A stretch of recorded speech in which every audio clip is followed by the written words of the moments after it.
me! So, here we are. Long time no see, my dears. Yes, empathy. Empathy is a wonderful thing. Maybe if you've ever not had your phone charger, you understand how we had to start that again for a moment. Hi. I'm here to talk about empathy and acting and why I do what I do. And I'm loving you all as you're joining in. Thank you so much for joining live. It's really special to connect with you live. As per usual, I will be sharing, and then I'll kind of share my piece first so that I get a little through line with that, and then we'll do the Q&A portion. And I have some of your questions that you've put out on social too, so we'll address those. All right, my dears. So, empathy. Why I do what I do. I'm an actor. I'm a singer. I'm a performance artist and a writer and a human spirit. And what I love in this life is to experience and celebrate the ways in which we are one and connected, and the ways in which we are unique and different. It's fascinating to me, totally fascinating to me, that we can, according to science, be actually not separate at all, just be one unified, experiencing body of perception and perspective. That's fascinating to me, and I love to read the science about that. But it's also fascinating to me how totally different we can be, and how I can say something and somebody, with a particular intention, and somebody can receive it very differently and interpret that in a very different way. Fascinating to me. And so I love to explore and taste and experience from the inside out, hence the name of my one-woman show, Amy Walker Inside Out. From the inside out, how close can I get to sounding like this different person? To understanding what it's like to be in their perspective of the universe, to taste life from within that way. And I think what makes me a little bit different from maybe a lot of people is that I don't think of a character as a separate person. Now, I used to when I started acting when I was a kid. It's like, oh, yay, let me be not me. I didn't want to be me. Let me just try out somebody else and just like kind of escape my life for a while. And that was really fun. And then I realized, well, the raw materials, being Amy Walker, don't change. That's all me. So all I'm doing, really, is reaching into my carpet bag of myself and sort of reconfiguring a different shape of Amy. And then I call it a different character to kind of protect myself and say, hey, I would never do this thing. But for this duration of the time that I am portraying this other person, yeah, I would absolutely do that. And so in order to really do my job well and really learn the most, I have to believe 100% that I am this configuration, that these are my choices that I'm making right now. You don't feel somebody else's feelings. You feel your feelings. I feel my feelings. And if something from outside of me causes me to feel some feelings, I'm not feeling, you didn't do that to me. That came from within me. So this is fascinating to me. This is totally fascinating to me. And I love now through meditation, through using many different practices, through, of course, studying and using my left brain, but more and more that studying and also the meditation and listening, soaking people up. Wow, here's somebody that I would have maybe judged or misunderstood. Can I have empathy for that person, not just from my understanding, but from believing 100% that I am also that person. I am also like that person. And this happened to me. I shared a video about being in severe depression. And boy, I had some judgments about that before experiencing it. I was like, well, life is amazing. How could you be in depression? That's crazy. Get yourself out of it, snap out of it. And so I had some judgments about that. I had some judgments about people with addictive behaviors. Not recognizing that I sure had them. Feed this body sugar, and it does not do well with sugar. It wants more. It wants more sugar. It wants more of everything. And realizing that helped me go, oh, yeah, no better than somebody else with some other kind of addiction. I mean, alcohol doesn't really do it for me, but maybe that's a thing for some people, or maybe shopping. You know, certainly know from the inside out what that feels like. So to know that and to go, oh, yep, I am also that. I also have that capacity. Whoa. Now I'm empathizing from the inside out with a whole bunch of people that I judged as if they're a type of person. No, they're people just like me. So it doesn't mean you have to like become an addict to understand what it's like to be an addict. No, or that you have to, you know. And then here's where it gets tricky. Because a lot of it can be helpful to identify yourself as a kind of group. You know, we all have these different labels that we put on ourselves. So identifying myself as a woman, then I might wonder if a man can understand what it feels like to truly be a woman and to carry the things that we've carried from a history of some oppression by the men. Not all men, but you know, like, could you really understand that?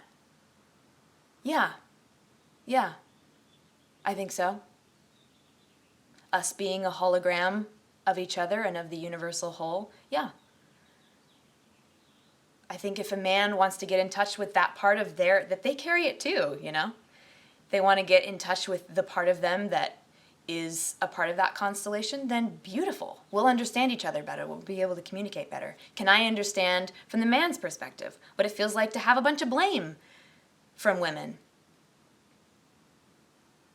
Or what if, anyway, I'm getting a little bit of a divergent. But so this to me helps cultivate my being as a person, and it's absolutely why I do what I do. Absolutely. Plus it's fun.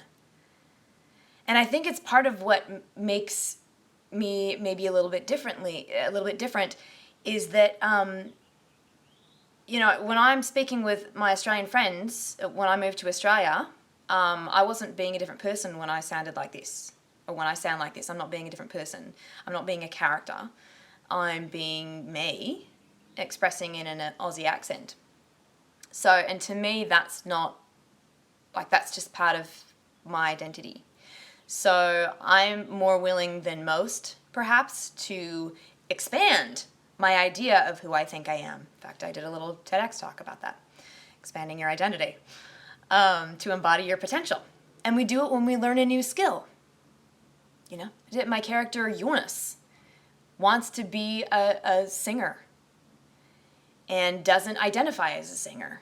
But incrementally, with some help from a coach, she starts to do some practices and little piece by little piece realize, oh my gosh, I'm singing, you know? Maybe I am also that.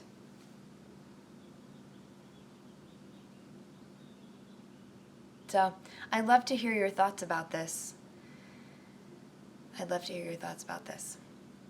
And for me, what gets exciting in my work is to take on somebody who I never could have identified with. Maybe I judged, or which of your talents did you start exploring first? I will get into that. Thank you, Sean. Or maybe just their experience is so far outside of my usual that it takes a lot of effort to get into it. So if you were to ask me what was my favorite role that I've played so far in my life, first thing that always comes up to me is playing Helen Keller in The Miracle Worker when I was 16. And I worked on that for a year. And she was an incredible, incredible human who was blind and deaf from a very early age. I think she was maybe 1. I might be incorrect about that. But early on when she was a baby. And so to me, wow, I mean, she was so phenomenal. And can I understand any part of that? You know, what would I be like? Who am I without hearing? Who am I without sight? How can I find her experience within mine as closely as possible? Of course, we can't ever know 100% what it's like to be another person. I mean, I believe that with meditation, in some ways, some beings are able to do that. Working on it. But so I did a video last week that I just want to talk about for a moment, because there was some controversy over it. And for me, what that was, I call these characters, you know, Janae, I call a character, and Eunice, I call a character. They're all aspects of me. So Eunice is my awkward, you know, the part of me that wants to grow and believe that I can be empowered and more than I think I am, and many other aspects. And so this new person that had started to speak to me, through me, to me is me if I didn't have hearing. So I spoke about feeling and experiencing the universal energy in my body and in my bones and in my heart. That's me. I do feel that. And I recognize with my full compassionate heart that for a group of people who have been ostracized and who've had to really stick together to understand each other, I recognize that was hurtful for some people, to have somebody who is a hearing person try and dive in and portray by experiencing as closely as I could for that moment, to try and experience that and portray it. I understand that could feel hurtful. But to me, I did it with 100%, 1,000% respect and fascination and honor. Like, so much love and just like, really honoring, like, wow.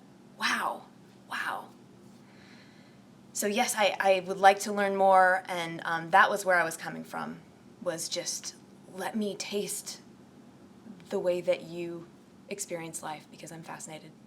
So to be continued on that, there's some wonderful questions here that I wanted to address. The first person was asking, which of my talents did I start to develop first? Thank you. You know, I just didn't really think of them as talents. Hi, Deborah Hurwitz, who's amazing. When I was learning to speak and sing and things, I watched Disney movies. I watched Mary Poppins umpteen times when I was ill, and I just started to absorb accents and the books that I would read. I loved books with, the Brian Jacques or Jake's books written in a bunch of different accents, like fascinating. And if I had an assignment in class to write a story, I would write a novel with people from different countries, and I would write out how they pronounce them. And I made my first phonetic alphabet when I was 9. That's just been fascinating to me. Yay! In Scotland. Great, grand. Do I like punk rock? Quite possibly. It's not something I listen to on the daily, but I've found songs that I resonate with. To me, it's more about kind of the message. So I found songs that I resonate with in pretty much every genre. Did I absorb Dick Van Dyke's accent? I did, but as its own entity in Mary Poppins. Bless you, Dick Van Dyke. I totally adore you, and it was its own entity. With love. Yeah, so when I repeat his lines, I do it in his way. Because I'm not going to go like, if she's singing early each day to the steps of St. Paul's, I'm not going to sing early early each day to the steps of St. Paul's. Hello in England. I'm going to say early each day, and I'm going to absorb all those little bits.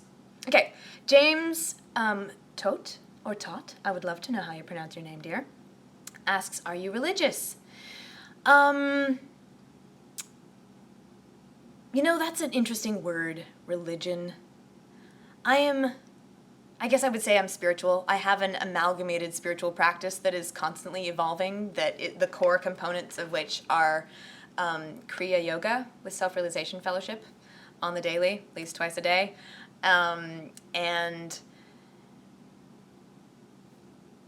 earth-based native practices as well. I studied with my dear friend and brother, Chief Iron Eagle of the Nakota Yankton tribe, and I do moon dance. I do a prayer circle with fire that's all nations, that everyone's invited to just come in the way that you like to give thanks and hold sacred space for each other, to set intentions and just give out good vibes to the earth, to the world, for peace and love for all, and to set intentions. Have I ever done a Native American accent? That's a good question, because we get into this thing of certain things that I've done but not publicly because I don't want to accidentally offend anybody. And there are some things that, to me, I don't do it with offense. I do it with, like, honor and reverence and love and beauty. But it's the same reason I haven't done many Asian accents. For some reason, even if I nail it, if you see it from a white person, it can just feel offensive, even though that's not my intention at all. Hola en Colombia, Clara. Yay. Okay, Farah Lily asks, any tips for just getting into that authentic space? Maybe just start writing what we feel and see if it flows out. Great idea. Great idea. Hola. Yeah, that's a great one. I write every day. That can be it's awesome. And then because I have stacks, I have shelves of journals from middle school and on.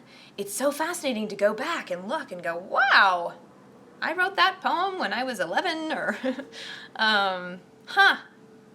It's so fascinating because it's usually exactly what I needed to hear now, and there's some wisdom from years ago that I had then that just pops right in. It's amazing what we know when we write it down. So that can be great. Just getting playful, Talk to yourself in the mirror. Talk to yourself in the bath. It's good fun. New Zealand, she really has a wide audience. Haha. Okay. I love New Zealand. It's lovely. I lived in Wellington for a year and a half. Back in the 1970s, it was thought to be beneficial to fully experience your emotions and not keep them inside. Some of the thinking today regarding anger management seems to contradict this. Does letting your anger out, for instance, by hitting a pillow or letting out your primal scream, really help you get rid of it, or does it tap into even more anger within? Fabulous question. This is, says 1 in 1, there's no commas there, so maybe billion. 1 in 1 and a bunch of zeros. Fascinating question. I believe that we do need to experience our emotions. We don't necessarily have to direct them at a person or an object, but if that helps you and you can do it in a safe way, do it. I think do it. Because anything that I'm too scared to experience, be it grief, anger, those especially we tend to just shove away in this society. It stays around. And it'll come out. It'll come out probably on the person who is the last person that it ought to come out. It doesn't need to come out on anybody. But anger is a powerful emotion, and it can really help to tap into that and look at, wow, I'm feeling a lot of anger here. Let me feel it, let it out, and then look at what is that coming from? What else is in there? Maybe disgust, maybe shame, maybe blame, maybe sadness, maybe hurt, maybe rejection. And looking at that constellation of emotions, which is tied to a belief, and I've spoken about this before, but it's always tied to a belief, because the belief is what comes in to save the day and smack the table and protect us from feeling those unsavory emotions, because we've been told that they're not okay and that they're not safe to feel. Because if we feel them, then we're not good enough, we'll be rejected by our family. This is all at a really young age. And then if we're rejected by our family, when we depend upon them for survival, we will die. Is the primal feeling in there. So yes, I believe it's beneficial to tap into it and to release it until it feels done, and have a practice to look at what are the beliefs that are triggering that and what's underneath that, so that I can clear that for greater freedom. So as I've mentioned it many times, but the book Energetic Boundaries by Cindy Dale is a phenomenal one with practices for that. I think if I just tap into the emotion and I get stuck in the story part of it, I can be like re-wounding myself with my story and re-identifying with that. And yeah, there's an inexhaustible amount of every emotion, because our earth is bathed in these things too, from the collective. So if I can just tap into mine and do a practice to clear it, that helps me. When someone hurts me, I'm amazed at the number of emotions that race through me in 1 second. Hurt, then chagrin, then anger. It's amazing how quickly all those race through me. Yeah, and it's helpful to write them, to capture them, so that I can look at, oh, okay, wow, when did I feel that in the first time in my life? And agreed, it's never just one. There was a fascinating question there that I wanted to get to, but I didn't see it. You can always send them, put them on Facebook, and we'll grab them for next time if I don't get to your question. So much love for all of you. Thank you for connecting live. I'll see you again next Thursday. Vibes, and we are connected in empathy. Much love.